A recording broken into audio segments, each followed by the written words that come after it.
బాబాయ్ ఇదొక్కటి అస్తమాట్లు ఆ గ్రంథం ముందేసుకుని అస్తమాట్లు చదువుతూనే ఉంటది. అయినా ఇలాంటి వాళ్ళకి దూరంగా ఉండాలంట. మా మమ్మీ చెప్పి దగ్గరగా ఉంటే మార్చేస్తారంట. బాబాయ్ దూరంగా ఉండాలి, నీకు నుంచి వెళ్ళిపోవాలి ముందు బాబాయ్. క్రిస్మస్ అంటే మంచి ప్రశ్నలు చెప్తాను. ఒక పాట పాడుతూ క్రిస్మస్ అంటే ఏంటో తెలుసుకుందామే.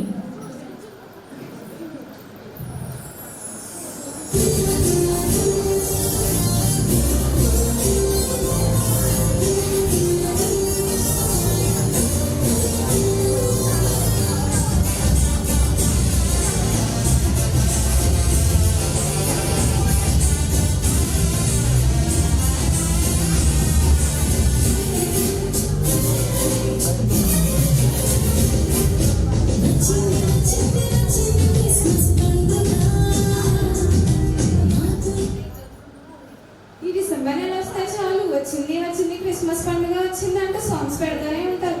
అసలు క్రిస్మస్ ఏంటో కూడా నాకు తెలియదు. అయినా మా ఫ్రెండ్స్ అందరూ క్రిస్టియన్సే కదా, క్రిస్మస్ ఏంటో వాళ్ళని అడిగి తెలుసుకుందాం. మాకు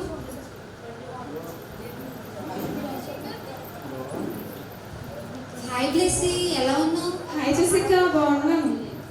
ఏంటి ఇలా వచ్చావు? కాదు, నాకు ఒక డౌట్ ఉంది. మీరు క్రిస్టియన్సే కదా, అసలు క్రిస్మస్ అంటే ఏంటి నాకు చెప్పవా? క్రిస్మస్ అంటే ఏముంది, క్రిస్మస్ అంటే షాపింగ్, షాపింగ్ అంటే క్రిస్మస్ మంత్ వస్తేనే చాలు షాపింగ్. అసలు ఎలా ఉంటుందంటే క్రిస్మస్ ఏ నెలలో కొనుక్కోలేనివన్నీ క్రిస్మస్ నెలలో కొనుక్కోవచ్చు. క్రిస్మస్ లేనిదే అసలు ఏం లేదు. షాపింగ్ చేయాలి అంటేనే అది క్రిస్మస్ మంత్. 1+1 ఆఫర్స్ ఉంటాయి, డిస్కౌంట్స్ ఉంటాయి. ఇప్పుడు కూడా నేను మీషోలో ఆర్డర్ పెట్టుకున్నాను. ఆ శారీ ఎప్పుడు వస్తుందో ఏంటో.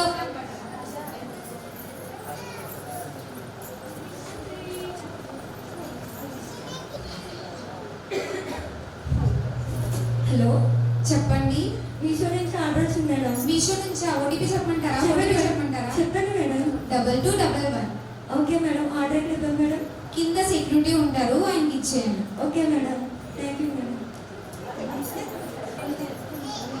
చూసావా నేను ఎంత బిజీగా ఉన్నానో షాపింగ్ అంటే.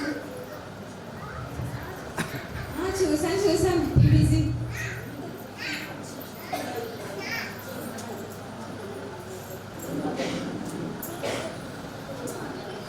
హలో మేడం, ఫ్లిప్కార్ట్ నుంచి ఆర్డర్ వచ్చింది మేడం.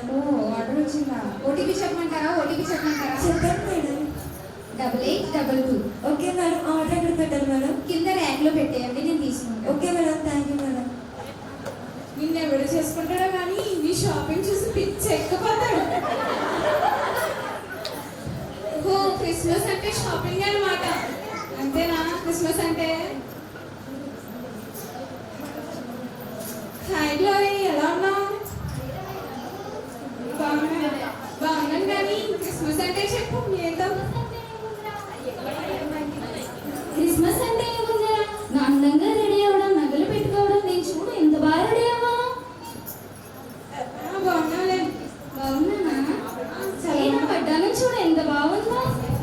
బాగుంది, కానీ ఇప్పుడు అన్ని మీషోలో ఆర్డర్ పెట్టుకున్నా వచ్చేస్తున్నాయి. బయట సారీ కొనుక్కున్నా కూడా వడ్డానికి వచ్చేస్తుంది కదా. అవును, నా నక్లీస్ చూడు మొన్నే కొనుక్కున్నాను, ఎంత బాగుందో. అవునా? ఏ షాప్ లో కొనుక్కున్నావు? అదే గుండూరు షాప్ ఉంది కదా, ఆ షాప్ లో కొనుక్కున్నాను. అవునా? డబ్బులు ఊరికే రావుంటారు కదా, ఆ షాప్ లో నేనా? అవును, బాగున్నానా? బాగున్నాను.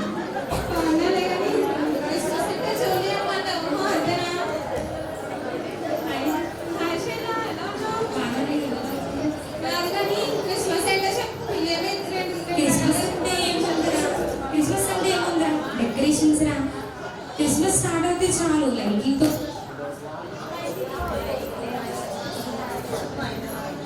క్రిస్మస్ అంటే ఏముందిరా, డెకరేషన్ రా.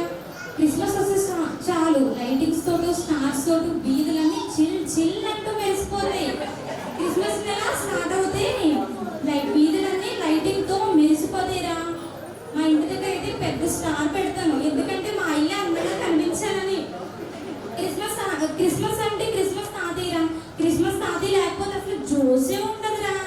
క్రిస్మస్ లాగానే అనిపించదురా అసలు. ఓహో, క్రిస్మస్ అంటే డెకరేషన్స్, క్రిస్మస్ తాతయ్య.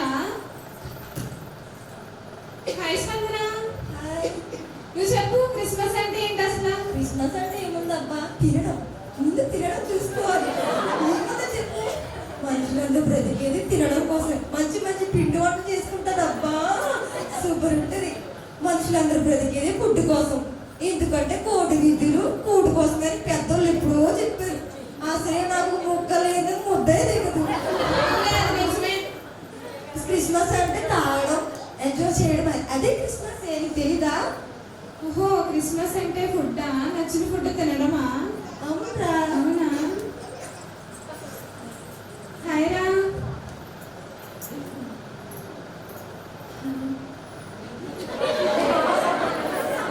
క్రిస్మస్ అంటే ఏంటి చెప్పు?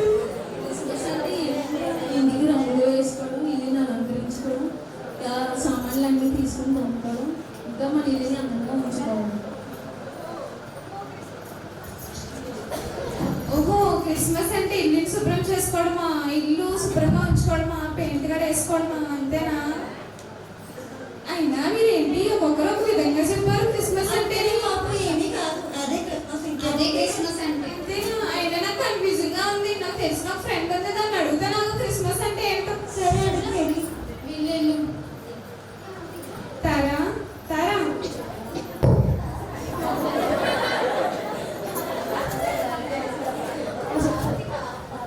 కాదు, క్రిస్మస్ అంటే ఏంటి అసలు? మన ఫ్రెండ్స్ అందరిని అడిగితే ఒకరేమో షాపింగ్ అంటారు, ఒకరేమో జ్యువెలరీ అంటారు, ఒకరేమో ఫుడ్ అంటారు, ఒకరేమో స్టార్స్ పెట్టుకోవడం, లైటింగ్స్ పెట్టుకోవడం అంటారు, ఇంకొకరు చూస్తే ఇల్లు శుభ్రం చేసుకోవడం అంటారు. అసలు క్రిస్మస్ అంటే ఏంటి? అవునా? ఎవరన్నా నీతో అనాలి? వాళ్ళ ఫ్రెండ్స్ ఎవరో కాదు. అమ్మా, ఎవరు చెప్పారు? పద మనం వెళ్ళి వాళ్ళకి చెప్తాం. సరేనా, వెళ్దాం.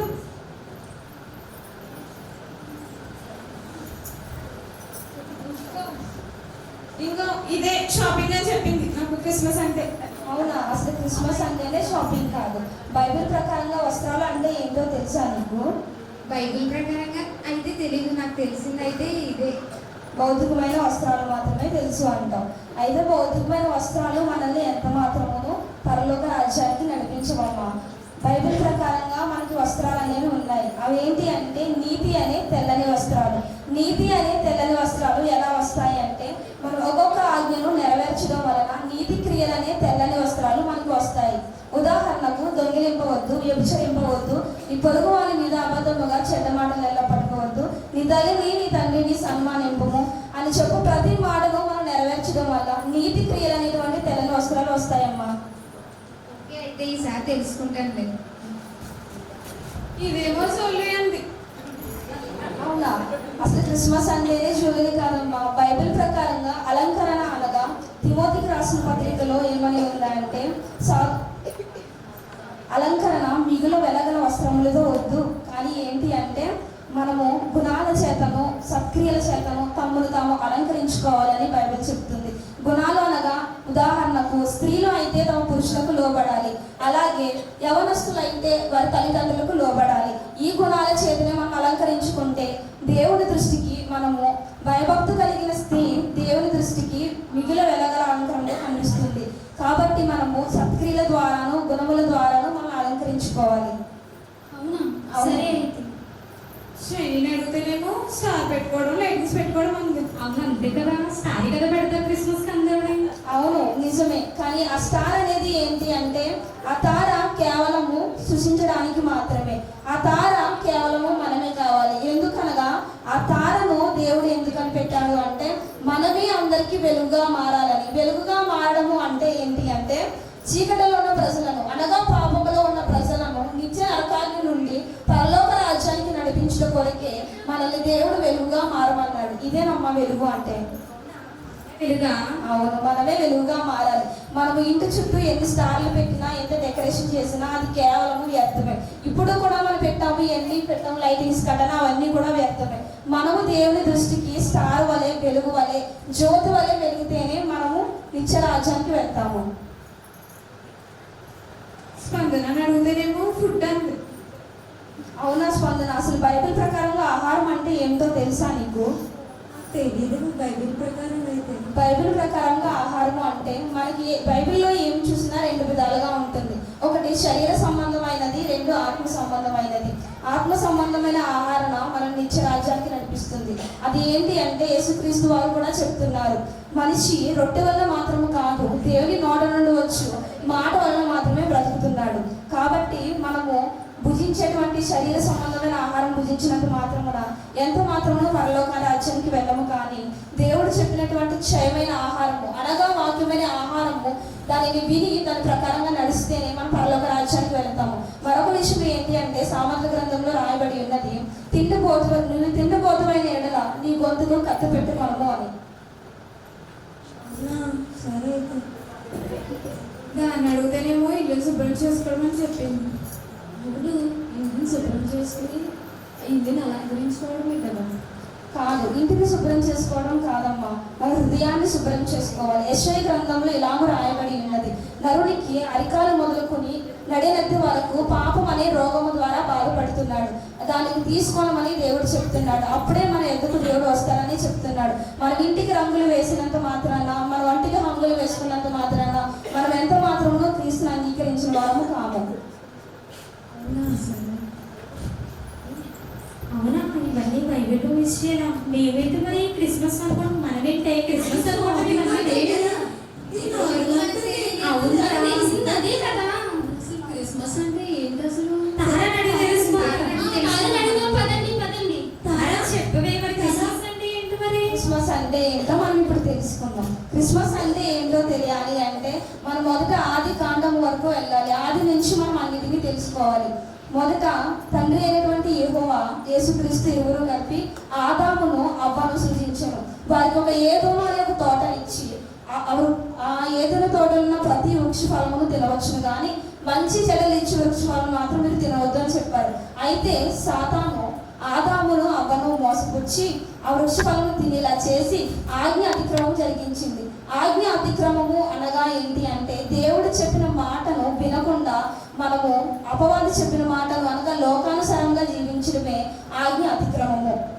దీని ద్వారా మనుషులందరిలోనికి పాపం వచ్చింది. ఈ పాపము తీసివేయుట కొరకే యేసుక్రీస్తు వారిని పంపుతానని తండ్రి అయినటువంటి యెహోవా మన పితరులైనటువంటి అబ్రహాముకు వాగ్దానం చేశాను. ఈ వాగ్దానం ద్వారా ప్రతి ఒక్కరూ ఆశీర్వదింపబడతారని యెహోవా చెప్పాను. ఆశీర్వాదము అనగా ఇక్కడ నిత్య జీవము. యేసుక్రీస్తు ఈ లోకానికి ఎందుకు వచ్చాడు అంటే మనుషులందరూ కూడా పాపముతో నిండి నశించిపోవచ్చున్నారు. ఈ నశించిపోవచ్చున్న వారిని రక్షించిన కొరకు అనగా నిత్య నరకానికి పోకుండా నిత్య రాజ్యానికి వెళ్ళిన కొరకే యేసుక్రీస్తు వారు ఈ భూలోకానికి వచ్చారు. ఇదే నిజమైన క్రిస్మస్. అవునా, ఇదా నిజమైన క్రిస్మస్? మేమేమో ఏమేమో అనుకుంటున్నాం. ఏంటి క్రిస్మస్ అంటే ఇదా? అసలు దేవుళ్ళు అంటే నేను ఎక్కడో స్వర్గాల్లోనే ఉంటాననుకున్నాను. కాకపోతే మన పాపల నిమిత్తం తన ప్రియ కుమారుని తండ్రి అయిన యెహోవా దేవుడు మన కోసం పంపించాడు ఈ భూలోకానికి. అయ్యో, నేను ఎన్ని పాపాలు చేశాను తారా. సారీ, నేను చాలా మాట్లాడినాను. ఇప్పటికీ నేను గౌరవపాపంలో ఉన్నాను. నన్ను క్షమించు Tara. Thank you so much. నా క్రిస్మస్ అంటే ఏంటో తెలిసినట్టు. మన హృదయం శుద్ధి చేసుకుని మనం ఇలా అనుకున్న మాటలనే ఒప్పుకుని దేవుని ఎంతో క్షమాపణ కలిగి మనం అందరము నిత్య రాజ్యం వైపు వెళ్ళాలి. మన మారు మనసు ఇప్పుడే పొందాలి. అవును, థ్యాంక్స్ చెప్తాం. థ్యాంక్ యూ తారా. నాదేమీ లేదు, అందరూ దేవుని నామానికి మహిమ కలుగును గాక. ఎందుకంటే ఈ జ్ఞానాన్ని అంతా దేవుడే ఇచ్చారు కాబట్టి ఆయన నామానికి మహిమ కలుగును గాక. మనమందరం కలిసి సువార్త చెప్తాం. మనమేలైతే మారమో ఇతరులను కూడా అలాగే మార్చుకుందాం. అసలు క్రిస్మస్ అంటే కూడా అందరికీ మనకి ఎలా తెలిసింది? అందరికీ కూడా క్రిస్మస్ అంటే ఏంటి, దేవుని స్తుతించడం అని అందరికీ చెప్తాము. రండి. సరే పద. వచ్చింది వచ్చింది వచ్చింది క్రిస్మస్ పండుగ, మార్పు లేకుండా చేసే శుద్ధ దండగా. వచ్చింది వచ్చింది వచ్చింది క్రిస్మస్ పండుగ, యేసయ్య కోరింది మనలో మార్పులే కదా. ఇంటికి రంగులు కాదు, వంటికి రంగులు కాదు, అల్లరి ఆటలు కాదు, త్రాగుబోతు విందులు కాదు.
చాలా మంది రక్షింపబడాలని మారు మనసు పొంది పాప క్షమాపణ ఒప్పుకొని రక్షణలోనికి నడిపించాలని మేము ఈ చిన్న ప్రయత్నాన్ని చేసాం. ఇందులో ఏమైనా తప్పులుంటే క్షమించండి. అలాగే ఎవరైతే మారు మనసు పొందకుండా ఉన్నారో వాళ్ళందరినీ మారు మనసు పొందేటట్టు, మారు మనసు పొందిన వాళ్ళందరూ రక్షింపబడలేని వారిని రక్షింపబడేటట్టు చేయండి. మీరందరూ ఒకరున్నారంటే ఎవరినైనా రక్షింపబడడానికే చూడాలి, కానీ మనం రక్షింపబడ్డాం కదా మన పని ఏదో మనం చూసుకుందాం అన్నట్టుగా ఎవరు ఉండకూడదు. సో ఈ స్కిట్ ఇందులో అయితే చేసాము. ఏమైనా తప్పులుంటే మమ్మల్ని క్షమించండి. Thank you.